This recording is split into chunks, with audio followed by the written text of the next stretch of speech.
வணக்கத்துடன் பெப்பரன்ஸால் தமிழ் சொந்தங்களே, நான் உங்கள் இன்பா. ஒவ்வொரு நாளும் வைத்தியர் அவர்களை மையப்படுத்தி, அதாவது வைத்தியர் அர்ஜுனா அவர்களை மையப்படுத்தி ஏதாவது ஒரு செய்தி பரபரப்பாக பேசப்படுவது உண்டு. அந்த பரபரப்பான செய்திகள் தினமும் வந்து கொண்டு இருக்கக்கூடிய காரணத்தினால் வலையொலியை நடத்தக்கூடிய நண்பர்களுக்கு அது சார்ந்த கருத்துக்களை எடுத்துக்கொண்டு பயணிப்பதற்கு அது ஒரு களமும் அமைத்து கொடுத்திருக்கிறது.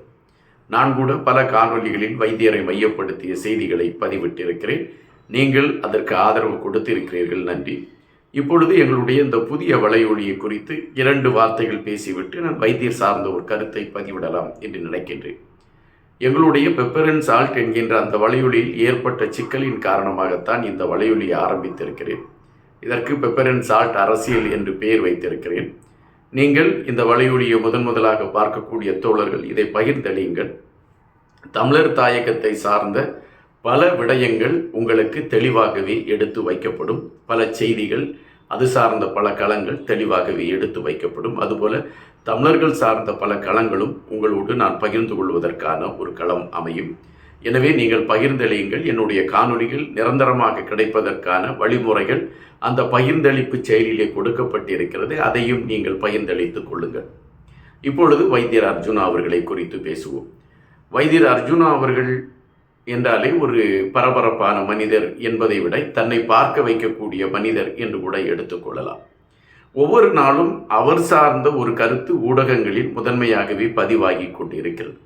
இன்று காலையில் நாம் முழித்து விட்டால் உடனடியாக நாம் செய்தித்தாள்களில் செய்தி சார்ந்த நிறுவனத்திற்குள்ளே செல்கின்ற பொழுது வைத்தியர் அர்ஜுனா மையப்படுத்திய ஒரு கருத்து அது பதிவாகும். குறிப்பாக தமிழர் தாயக செய்திகளை மையப்படுத்தி நாம் பார்க்கின்ற பொழுது வைத்தியர் அர்ஜுனா என்கின்ற பெயர் பதிவாகிவிடும். இது மாற்று கருத்தல்ல.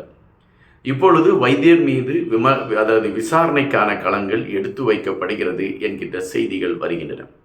அது என்ன செய்தி என்றால், வைத்தியர் உபயோகப்படுத்தி கொண்டு இருக்கக்கூடிய அவருடைய பயன்பாட்டில் இருக்கக்கூடிய சமூக வலைதளங்கள் சார்ந்த விடயங்களில் அவர் இட்டு இருக்கக்கூடிய பதிவுகளை மையப்படுத்தி ஆய்வு செய்து அதன் அடிப்படையில் அவர் மீது எந்த விதமான நடவடிக்கை எடுக்கப்படும் என்பதை குறித்து ஆய்வு செய்வோம் என்று சபாநாயகர் அறிவித்திருக்கிறார். அப்படி என்றால் வைத்தியர் தன்னுடைய சமூக வலைதளங்களில் என்ன பதிவிட்டார் என்கின்ற கேள்வி மக்கள் மனதிலே தூண்டப்பட்டு விடுகிறது. உடனடியாக மக்கள் விரைவாக சென்று வைத்தியர் என்னென்ன பதிவுகளை வெளியிட்டிருக்கிறார் தன்னுடைய முகநூல் பக்கத்தில், மற்றும் அவர் எந்த பதிவுகளை அவர் எங்கெங்கே பதிவிட்டிருக்கிறார் என்கின்ற விடயத்தை தேடி பார்க்க ஆரம்பித்து விடுகிறார்கள். அப்படி தேடி பார்க்கின்ற பொழுது வைத்தியர் எடுத்து வைத்திருக்கக்கூடிய பெரும்பாலான கருத்துகள் தமிழ் சார்ந்த, அதாவது தமிழ் மக்கள் சார்ந்த பதிவுகளாகத்தான் இருக்கின்றது. அந்த பதிவுகளில் தன்னையும் அவர் முதன்மைப்படுத்திக் கொள்கிறார் என்பதாகத்தான் நாம் இப்பொழுது தெளிவாக உணர வேண்டியதிருக்கிறது.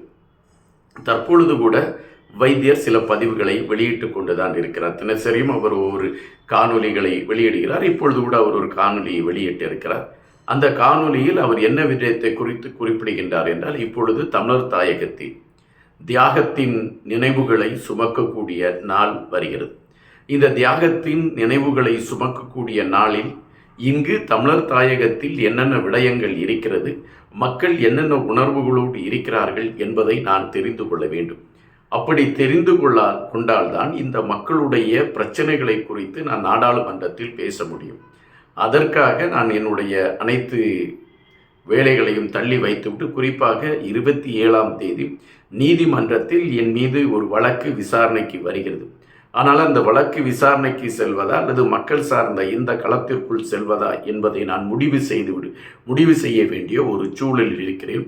என்னை பொறுத்தமட்டில் மக்கள் சார்ந்த இந்த களத்திற்குள் நான் பயணிப்பது தான் சரியாக இருக்கும் என்று நான் நினைக்கின்றேன் என்று வைத்தியர் அவர்கள் ஒரு காணொலியை வெளியிட்டிருக்கிறார். அந்த காணொலியில் தொடர்ச்சியாக அவர் சிங்கள மொழியிலே பேசியிருக்கிறார்.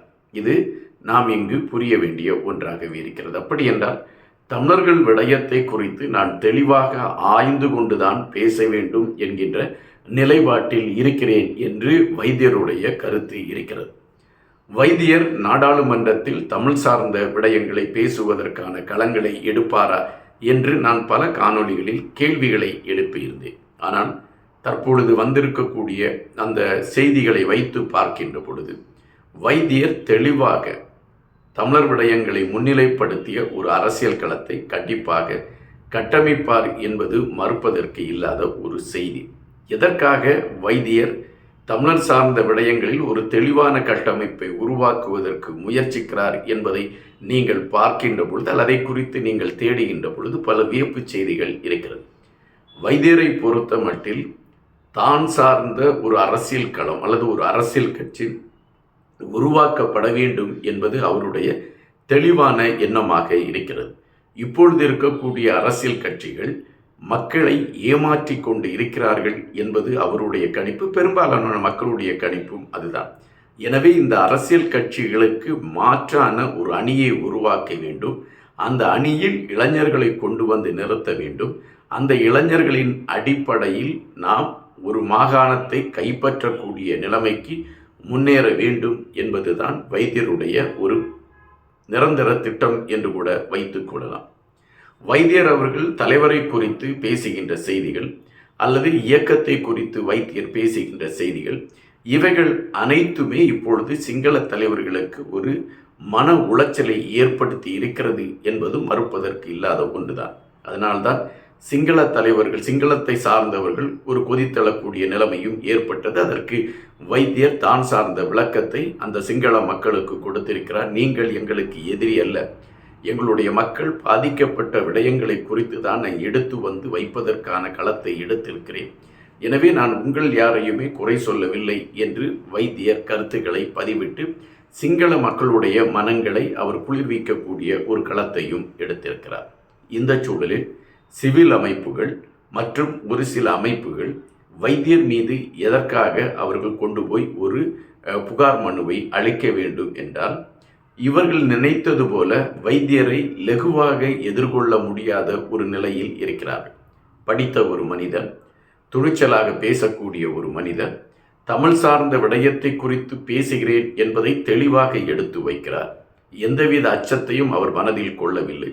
சட்டம் அவருக்கு பல நெருக்கடிகளை கொடுத்த பொழுதும் அதை நான் எப்படியாவது வென்று விடுவேன் என்கின்ற நிலைப்பாட்டில் எடுத்துக்கொண்டு பயணிக்கிறார்.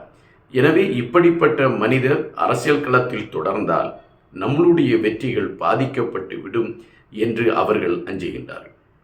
அந்த அஞ்சலின் வெளிப்பாடாகத்தான் அவர்கள் வைத்தியருக்கு எதிரான களத்தை, அதாவது முளையிலே கிள்ளி எறிந்து விட வேண்டும் என்கின்ற அடிப்படையில் வைத்தியரை அப்புறப்படுத்துவதற்கான களங்களை எடுப்பதற்கான முயற்சிகளை எடுத்துக்கொண்டு சிவில் அமைப்புகள் இன்னும் ஒரு சிலர் இதற்கான நடவடிக்கைகளை எடுத்துக்கொண்டு பயணிக்கக்கூடிய களங்களை நாம் பார்க்க முடிகிறது. காரணம், தாங்கள் தான் ஆளுகையானவர்கள் என்று நிரூபித்து கொண்டிருந்த பலர் தகர்க்கப்பட்டிருக்கிறார்கள் வைத்தியருடைய அரசியல் பிரவேசத்திற்கு பின்பு. அது தொடரக்கூடாது என்பதற்காக வைத்தியருக்கு எதிரான களங்களை அவர்கள் கட்டி அமைக்கிறார்கள். இதிலிருந்து வைத்தியர் தப்பி வந்து விடுவாரா? பொறிக்குள் சிக்குவாரா வைத்தியர், அல்லது பொறியிலிருந்து தப்பி வருவாரா? காத்திருப்போம். இன்னும் பல செய்திகளோடு உங்களை சந்திக்கின்றேன். சந்திப்பதற்கு முன்பாக இந்த வலையொலியை பகிர்ந்தளியுங்கள். நீங்கள் பகிர்ந்தளித்தால்தான் நான் வெளியிடக்கூடிய காணொளிகள் உங்களை வந்து அடையும் என்று தெரியும் அல்லவா? நன்றியுடன் இன்பா.